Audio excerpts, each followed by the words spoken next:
Honestly, you can still enter the giveaway. I'm hoping you guys can just do all the rules, so I can pick a winner and start the next one, because I'm really hoping you guys would do that. So let's begin. Diary of Wimpy Kid, Empty Pockets, Part 8. I saw Gammy, my third cousin, Uncle Terrence, and a bunch of others. Uncle Gary's house was quite rustic and a mountainous lodge sort of feel. I could spend the entire day talking about all the strange decorations in the house. His living room was filled with a bunch of stuffed animal heads. Uncle Gary greeted my dad, and he tried to greet Roger like they were best friends. "What's up, dog?" Dad was actually glad Uncle Gary had got a job that didn't involve him flipping burgers. I think Dad was just a little envious that Uncle Gary got a job that made almost as much as he did, even though Uncle Gary never stepped a foot into a university. Uncle Gary said that he has a nice dinner waiting for the entire family, and he was enthusiastic for the Sunday service tomorrow. Then, my family split into their own cliques. I just played Monopoly with Benji and Great Uncle Arthur. Brrrr. You landed at my hotel, that's $9.50. I still need to do something to spend my time. I walked into the living room where Gammy was located. I wonder when she's turning 100, but Mom says it's rude to ask an elderly woman their age. How old are you, Gregory? 13? That's wonderful. Gammy said it was unfortunate that we didn't get to finish the talk from Uncle Gary's wedding. I was really getting into our discussion. I totally forgot about that, and thought Gammy was the kind of let that go. Sorry for the break right here, I made an irreversible editing mistake. She wanted me to join her in Uncle Gary's guest room. I can't wait for round 2. Uncle Gary's guest room comprised of a fireplace and a bunch of pictures. I sat on a cushioned spruce seat with bare fur armrests. Gammy sat beside me, and I braced myself for another uncomfortable conversation about puberty and who knows what else. But Gammy didn't take off any clothes. She explained while my body was changing, I was now experiencing more responsibilities I need to learn to become a man. Taxes, don't even get me started on that. I've heard this message 1,000 times, but I wanted to see what Gammy had to say. Gammy told me if I wanted to be rich. I answered with a confident yes, and she interrogated whether if I thought that was an easy task to take, and I've still got a long way before I go to college, and if you want to be rich, you just need to have a high-paying job. Gammy says that becoming an adult won't be just fun and games. Gammy droned out about college, taxes, and finding a new job and home. All this new responsibility seemed like a lot to take in.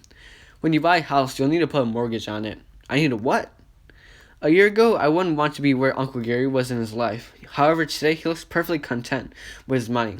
He's got a huge house, but he isn't swimming in a pool of money. As I left the room, a lot of conflicting questions entered my brain. At dinner, Uncle Gary sure riled things up. I didn't know he knew how to cook, but the smell of the dishes were great. He had a whole set of baked meals and cooked vegetables. I noticed that Uncle Gary had a weird fetish for a certain food. I saw potato salad, baked potatoes, hash browns, potato pancakes, and potato pie.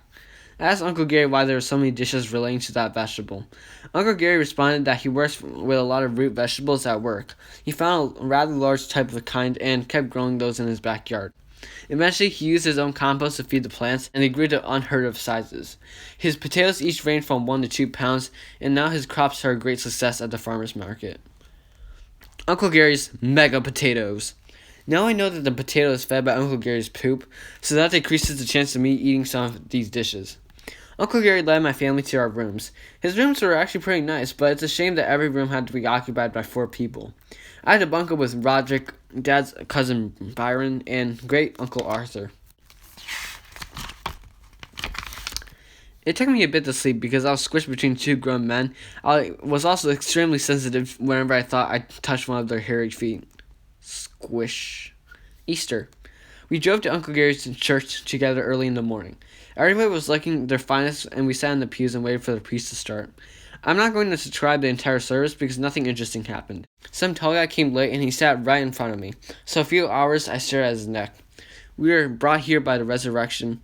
Later, the kids had some Easter egg hunt hosted by some church staff. I think I'm done with that sort of thing because nothing could compare what I accidentally found last year. After church, Uncle Gary and I chatted a bit.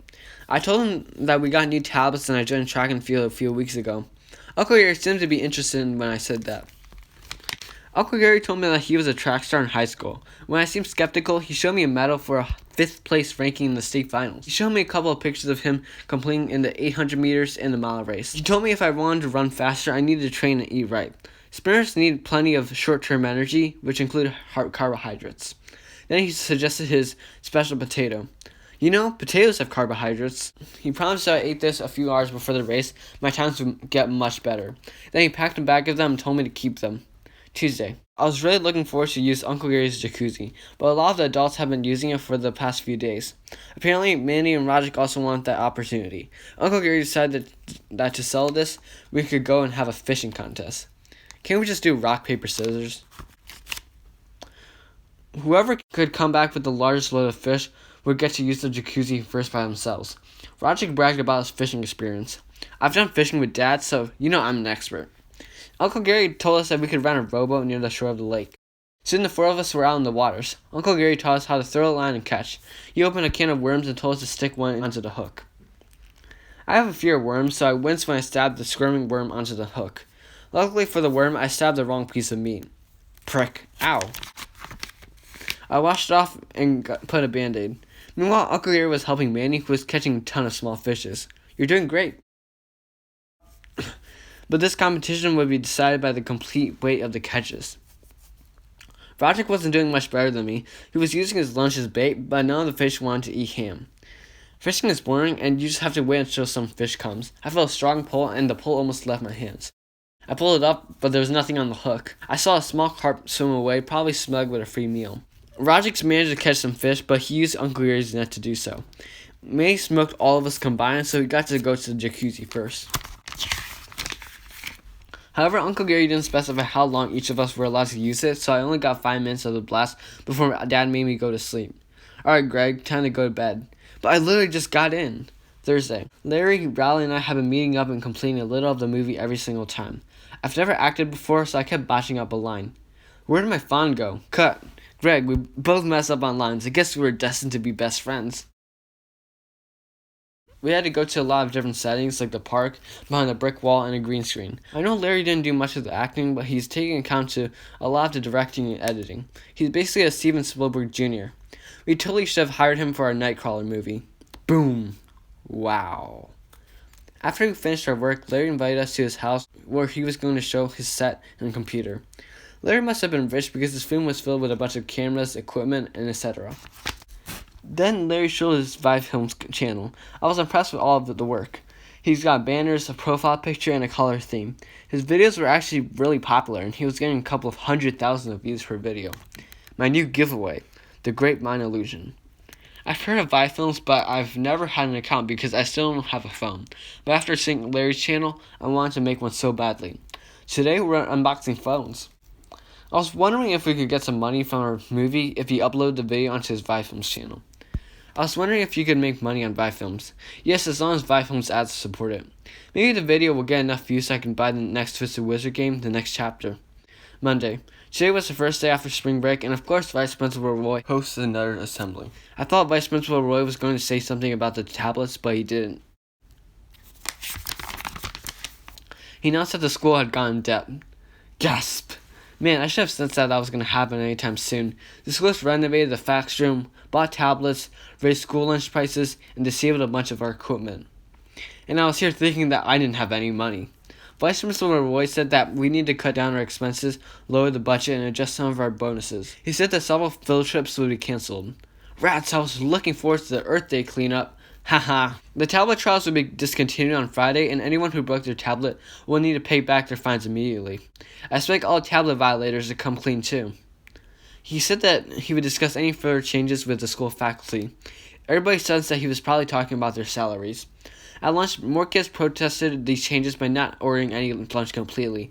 That was kind of ridiculous because the school was still serving the food at $6. But now that we know the school is trying to rip us off, their opinions have changed. All of our core classes like math and science were replaced by substitute teachers. I'm not complaining because in my opinion, subs are much better than regular teachers. Do your work or whatever. I think Larry's getting to specifics with the movie. We've got everything finished, but Larry still has some final touches to do. In our movie, the main character is chopping vegetables when he sees a faint glow in the window. After we use our tablet to film the scene when rally after school. I do admit, the temperature has been even nicer. At track practice, we were preparing for our invitational track meet on Wednesday. I've gotten a hand of sprinting, and I've only knocked down over our practice hurdles a couple of times. Excellent! After we finished up, Coach Underwood pulled out a list of the kids who made it to the invitational. It turns out I didn't make it to my 100 meters or the 110 meter hurdles. I guess that was understandable because I couldn't sprint faster than a 15-second 100 meter. Luckily, my 4x1 relay group just slipped in. We made a qualifying time for our previous meet. You actually raced well, Greg. I'll actually take that as a compliment. Later at home, I invited Riley over to film the scene. For dinner, I was supposed to make hippocrate soup, which included adding diced potatoes. I kind of got a pass for cooking dinner, but I wasn't going to tell Riley about the scam. Larry let us borrow his green screen so we could animate a bluegill on his computer. We put a screen outside the window, and then I filmed the scene with Riley's tablet. I wanted to film the scene with my device, but I was in the middle of deleting my photos because the school required us to do so before turning them in. Riley finished the scene and dumped all the potato peelings into the trash. After Riley left, Grandpa helped me with the lighting, the stove, and cutting the other ingredients. Alright guys, make sure to enter the giveaway so I can start the next giveaway. And I'll see you guys later for part 9.